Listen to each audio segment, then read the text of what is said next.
What is up?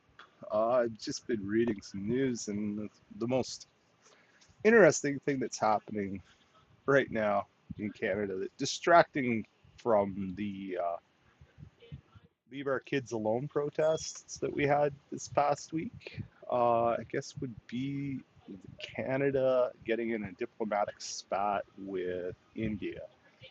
Now, if the allegations are true, it is kind of disturbing that a foreign power came into used agents in our country to kill someone who had Canadian citizenship. That doesn't sound very cool. The weird thing about this story is that at the beginning of the month, the Canadian Prime Minister Justin Trudeau was in India trying to negotiate a trade deal. They're becoming a bigger and bigger partner with the embargoes on Russia, um, especially in the energy sector for Canadian energy. And suddenly, this thing all fell apart. And then recently, Trudeau announced in Parliament that the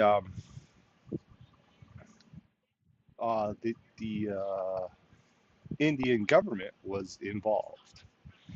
And so currently, the news is, as it's saying, is that Canada's case against India includes surveillance of diplomats and ally intelligence. So, based on this report from the Canadian press, the Canadian government received information from their allies, including the Americans, on this issue.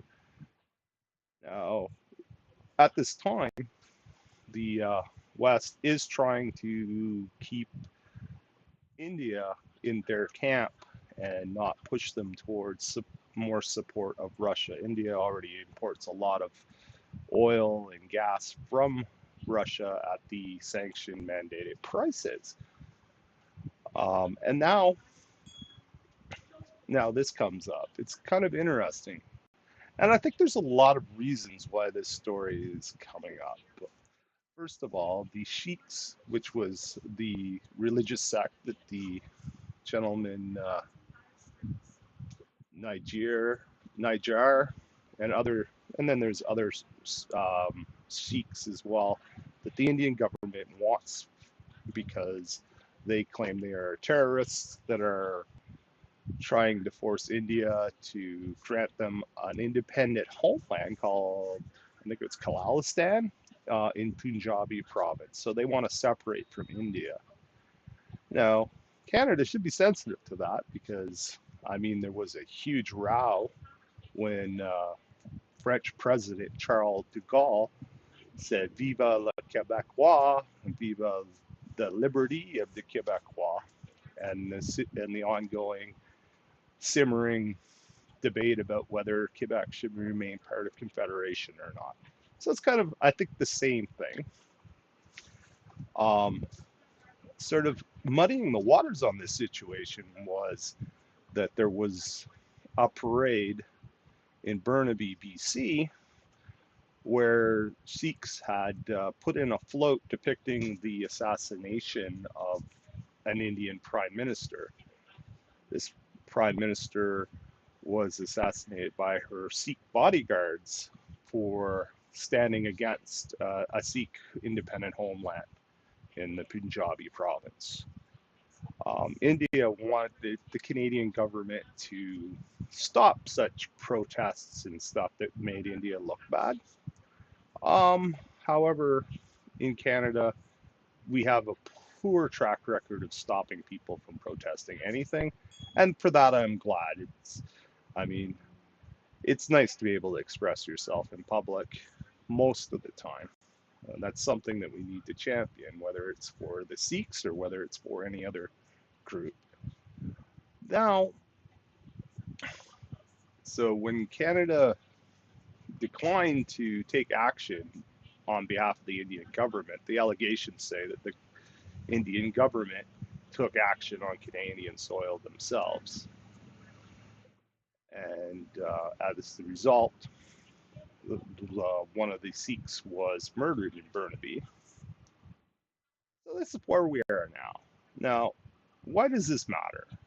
Well, for one thing, India is one of the second most populous country. I think is the second most populous country in the world, and and a market that has been growing for Canada. Um, Also, there's been ongoing issues. I think there was some terrorist activities linked to um, Indian Canadians in the past. India obviously takes this seriously and felt quite slighted that such a float would be allowed. Depicting an assassination would be allowed in public view. Um, Also, there's of course, the domestic politics are getting a little bit louder again. A lot of people are starting to feel like they've had enough of what's going on. People being sent for social media retraining, protests about leaving children alone in schools, um, you know, going back to the protests on Parliament Hill um, that the police dispersed, and that winding through all the courts right now to what's going to happen to the people that were involved in that protest. But also, our economy isn't doing super great right now in Canada. Inflation, especially food costs, are rising. People are having a harder and harder time surviving. The Sikhs are generally a large component of the political base for the Liberal Party of Canada, so they're also, seeking to placate them for more support in any upcoming elections, as Pierre Poilievre is apparently getting traction in the polls. So there's a lot of reasons. And this is the thing about the world. Generally, everything goes back to happens because